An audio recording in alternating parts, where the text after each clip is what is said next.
For the Steenkamp family, this is the best part of the day, sharing the evening meal. They're a close-knit clan devoted to three things: God, family and Afrikanerdom. Liewe, dankie vir die kos ons nou gaan eet. Dink asseblief aan die wat niks het om te eet nie en seën die in ons liggame. Amen. Dankie. Every day they count their blessings. But every day in the new South Africa, they can't help but wonder if their blessings are fewer and fewer.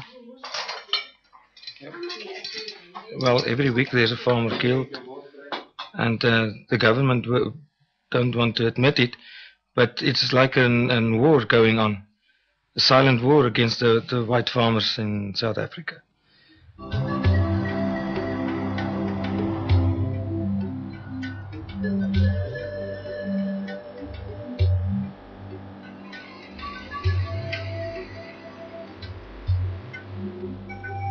Bertie Steenkamp and his brothers farm 4,000 hectares in the Free State. This is Afrikaner heartland. Settled by the Voortrekkers last century, it became one of the first Boer republics, an independent homeland which offered an escape from the colony's British rule. Here the Afrikaners ran their lives and their land as they saw fit. A freedom which Bertie and brother LaRue, descendants of the trekkers, hope to reclaim by moving to Mozambique. We don't know what will happen to the white farmers in South Africa in a few years' time. And if you could start a farm in Mozambique now and things didn't work out in South Africa, then your life will go on. We were at the church meeting it was a Wednesday evening, and the neighbors saw the fire and the smoke, and so they... It's not surprising the Steenkamps feel uncertain about their future in South Africa. 3 years ago, Bertie's family lost everything when their house burnt to the ground in an arson attack. We lost totally everything. The next morning you don't even have a toothbrush or some clothes. It was totally burned down. Bertie suspects a disgruntled black farm worker, but there was never enough evidence to charge anyone. I think it's also got a very big influence on our mind setting to live here, because you lost everything here. Môre julle, môre guys. Hoorie so, ek wil nou net hoor gou weer by julle, is daar enige moeilikheid, Paulus? As jy reg, is daar by It's jou not alles just reg? fear, however, which is driving the Steenkamps to Mozambique. It's economics. Niks nie. En jy, Jonas? Asseblief as ek leen 200 ek moet môre hospitaal toe gaan. Gaan jy hospitaal toe? Ja. Nou wat moet hulle met jou gaan maak daar by die hospitaal? Ja, gister ek was daar by die dokter. Toe dokter sê ek moet hospitaal toe gaan. Moet jy hospitaal toe gaan? When apartheid crumbled, so did many of the farmers' lucrative benefits. Today, the Boers are receiving less from the government, while their workers are demanding more. On top of that, there's the ever-growing pressure for land redistribution and a crime rate rising along with the flow of illegal migrants from poor neighbouring countries. All in all, reasons are plenty to move to greener pastures. It's just impossible to farm. You know, it's just impossible to farm in the vicinity of a squatter camp. Is it impossible to farm or just impossible to make as much money? No, it's just impossible to farm. You know, you can't farm without making money. This chap was also a farmer, but he's not presently a farmer anymore. This chap as well, he's also a farmer. No, oh, yeah, this one's also a farmer. So I Quite a few farmers. Yeah, there's quite a few farmers. Senator Dries Bruver is a member of the Freedom Front, a right-wing party whose ideal is to create an Afrikaner homeland.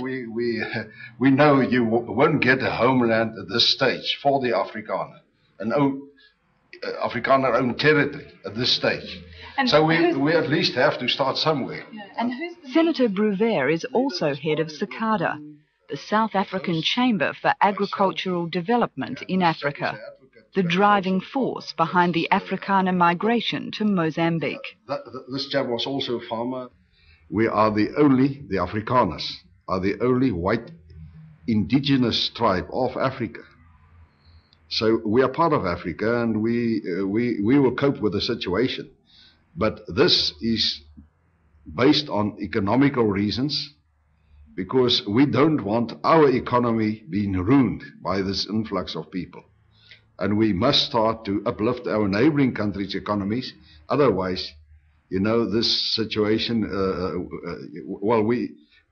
we won't be in a position in South Africa to stabilize our economical situation without stabilizing our neighboring countries' economies. So the settlement of Boer families in other countries in southern Africa has got nothing to do with colonization, a new wave of colonization? No. It's a business. What we're doing, we're exporting our know-how, expertise, and experience which has been built in the country. We're exporting goodwill to support democracy in Mozambique. And you have got the majority of white people here with this expertise and goodwill. And they mean well. Give them the credit. I know them. Matthews Posa is President Mandela's eyes and ears on the board of SACADA, a venture both the South African and Mozambican governments support. An economic thrust which creates jobs, economic growth, not only in South Africa, but also in the region, will contribute substantially to security. So we had to rebuild that bridge over there. Stuff that you can see there, it is quite an experience. Look at that vehicle crawling up to it. It was a frightening moment for us. For Bertie, the adventure of Mozambique is almost as alluring as its fertile farmland. I was behind the camera. The Steenkamp brothers went on a recce last year. Now Bertie and eldest daughter Marta Lise can't wait to make the move. It looks like a nice country, and I would love to live there. It's open and there's no people who can tell you to do things you don't want to do. It's not Mari Kuhn, however, still needs some persuading. I like to see that country and like to see how it looks like and be there. But on this stage, I don't know if we can live there. But Bertie, with his trekker blood, reckons he'll be on the road after the harvest is in. You had to experience that part of Mozambique to set your mind free, to let you start thinking and start dreaming dreams and so on. And there they've got a whole other attitude towards you. But I think the pioneering spirit is the biggest of all, and trying something new. I think that's the biggest thing.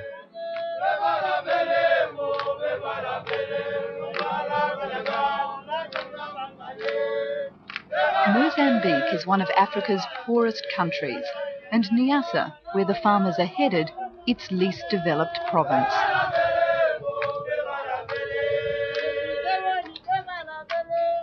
For the Afrikaners, it's anything from a 2 to 10 day road journey, more than 2,000 kilometres across 4 countries, hauling everything from farm machinery to microwaves, even the kitchen sink.